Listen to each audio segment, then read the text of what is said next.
নমস্কার, আমরা শিশু ভোলানাথ, আবৃত্তি বিভাগ আমরা সর্বভারতীয় সঙ্গীত ও সংস্কৃতি পরিষদের অনলাইন সাংস্কৃতিক প্রতিযোগিতা মেধা 2026-এ অংশগ্রহণ করছি।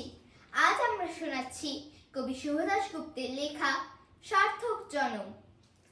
যে ছেলেটা চায়ের দোকানে এটো কাপ ধুচ্ছে রাস্তার ধারে, তাকে ডাকুন, তার কানে কানে বলুন, সুজলাং সুফলাং মালয়জ শীতলাং। হ্যাঁ, বেশ সুন্দর করে বলুন। যে মেয়েটা চাকরির নাম করে বনগা কিংবা চাকদা থেকে রোজ সকালে ট্রেনে সেজে গুজে শহরে আসছে শরীর বেচে চাল ডাল নুন কিনতে, তাকে ডাকুন, তার কানে কানে সুরেলা কণ্ঠে বলুন, সার্থক জনম আমার, জন্মেছি এই দেশে।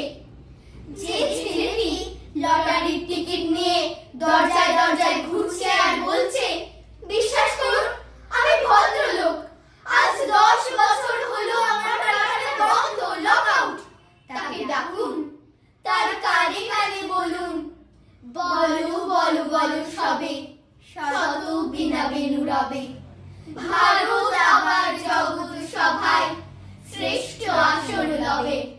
রাতের আকাশ কাঁপিয়ে অঝোর ধারায় বৃষ্টি নামলে যে মা আজও লণ্ঠন হাতে টালির ঘরের দরজায় ঠায় দাঁড়িয়ে থাকেন তার খোকন ফিরে আসবে বলে, যে খোকনকে এমন এক বর্ষার উন্মত্ত রাতে কালো গাড়ির পুলিশ ডেকে নিয়ে গিয়েছিল আর বরানগরের রাস্তায় ভোরের ঘুম ভাঙা কুকুর প্রথম দেখেছিল যার গুলিবিদ্ধ রক্তাক্ত লাশ, সেই মাকে ডাকুন, তার কানে কানে বলুন, हम बुलबुले हैं इसकी ये गुलसिता हमारा, सारे जहां से अच्छा हिंदुस्तान हमारा।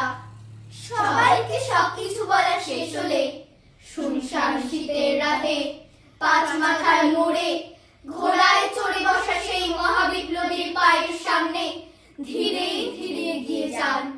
ফাঁকা রাস্তায় রাতের বাতাসে কান পাতুন, শুনতে পাবেন সেই বিপ্লবী পুরুষের বজ্র কণ্ঠ, আমি তোমাদের কাছে রক্ত চেয়েছিলাম, তোমাদের কাছে রক্ত চেয়ে